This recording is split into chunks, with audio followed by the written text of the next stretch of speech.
Imagine un instant que tu puisses voir à travers les masques. Imagine que tu puisses lire les fissures cachées derrière les sourires, les manques tus derrière les alliances, les désirs étouffés derrière les responsabilités.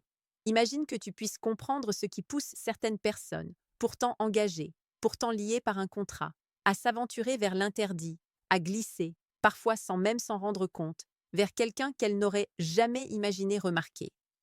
La vérité, c'est que la plupart des gens ne comprennent absolument rien aux dynamiques qui rendent une personne vulnérable émotionnellement. Ils pensent que la fidélité n'est qu'une question de morale, que l'amour est une promesse suffisante, que l'engagement est un bouclier. Mais voici ce que tu vas découvrir aujourd'hui. Ce n'est pas l'amour qui protège une personne du danger, mais la compréhension de ses propres vulnérabilités. Et comme le disait Marc Aurèle, ce qui trouble l'homme, ce ne sont pas les événements, mais l'idée qu'il s'en fait. Ce qui signifie, ce n'est jamais la situation seule qui crée la tentation. C'est l'interprétation intérieure, le manque, la frustration, la solitude cachée, l'histoire personnelle. Aujourd'hui, je vais t'expliquer pourquoi certaines personnes tombent dans des relations interdites, comment ces dynamiques naissent, comment elles s'installent, et surtout, ce que cela révèle sur la nature humaine. Je vais aussi te donner des exemples réels, issus de la psychologie, de la vie quotidienne, et de situations observées dans les relations modernes. Mais avant d'aller plus loin, abonne-toi à la chaîne Émotions Stoïques pour recevoir chaque jour des vidéos qui t'apprennent à comprendre les comportements humains, à lire les émotions, à t'améliorer et à devenir une personne plus stable, plus consciente, plus lucide. Allons-y. Lorsqu'une personne est engagée dans un mariage ou une relation de longue durée, tout le monde autour suppose automatiquement que cette personne est inaccessible émotionnellement, que son cœur est verrouillé, que son esprit est stable, que ses choix sont définitifs. Pourtant, les recherches en psychologie montrent qu'un être humain peut être engagé, loyal et malgré tout extrêmement vulnérable aux connexions émotionnelles extérieures si certains besoins fondamentaux ne sont pas nourris, pas par manque d'amour, pas par mauvaise intention, pas par stratégie, mais par nature humaine. Il existe trois facteurs principaux qui rendent une personne engagée émotionnellement plus fragile face à une connexion extérieure: le besoin non comblé, la solitude émotionnelle, la validation perdue ou absente, et ces trois éléments, même invisibles, peuvent créer un terrain fertile à une relation interdite. Dans ce script, tu vas découvrir comment chacun d'eux fonctionne, comment ils transforment une personne en apparence solide en quelqu'un de profondément vulnérable, et comment ces situations naissent dans la vie réelle, souvent sans préméditation. 1. Le besoin non comblé, le point de départ invisible.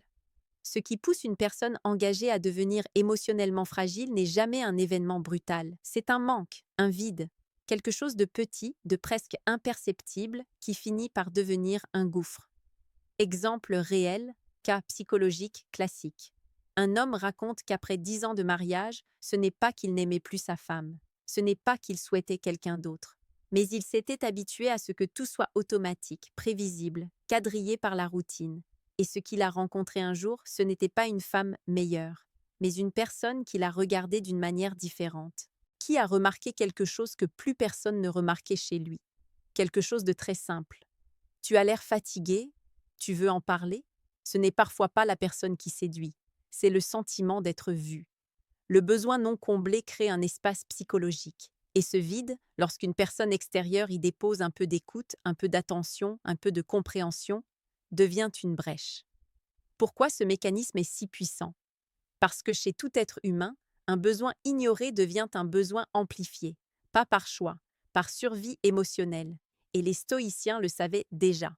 Épictète disait: ce n'est pas ce que tu possèdes qui te définit, mais ce que tu manques. Cette phrase prend tout son sens ici, car ce que manque une personne engagée peut devenir l'espace où naît une connexion inattendue. 2. La solitude émotionnelle, la prison douce, silencieuse et dangereuse. Parmi les personnes engagées, beaucoup vivent une solitude que personne ne voit. Une solitude dans le couple. Pas la solitude d'être seul dans une pièce, mais la solitude d'être seul auprès de quelqu'un. C'est la solitude la plus douloureuse.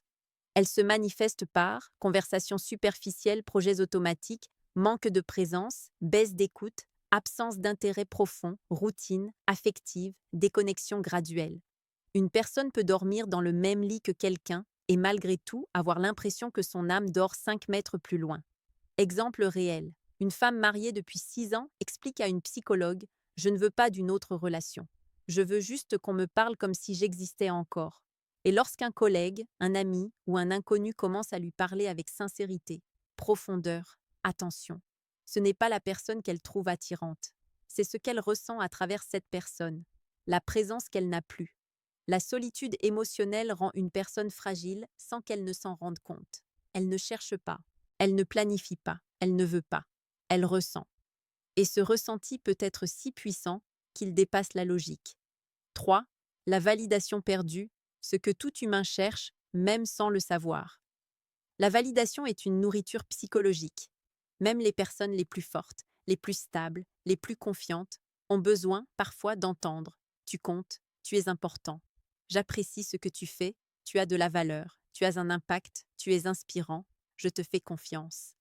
Lorsque cette validation disparaît dans une relation engagée, le cœur ne se ferme pas, il s'affaiblit.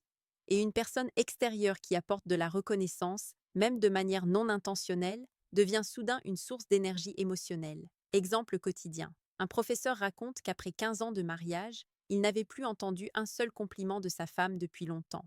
Pas par méchanceté, par habitude, par automatisme. Et lorsqu'une étudiante adulte lui a dit un jour: Merci, vous expliquez vraiment bien, c'est rare. Ce n'est pas l'étudiante qui l'a touché, c'est le fait d'être valorisé. 4. Comment une relation interdite naît en réalité. Contrairement au cliché, une relation interdite ne naît pas d'un grand geste. Elle naît d'un minuscule déplacement intérieur, une écoute inattendue, un intérêt sincère, une remarque attentionnée, une vulnérabilité partagée, un moment de compréhension profonde, une conversation qui dure un peu plus longtemps, un message envoyé par réflexe émotionnel. Un lien se forme, puis ce lien se transforme. Et à ce moment-là, la personne engagée ne se dit pas: Je veux tromper. Elle se dit: Je veux me sentir vivant.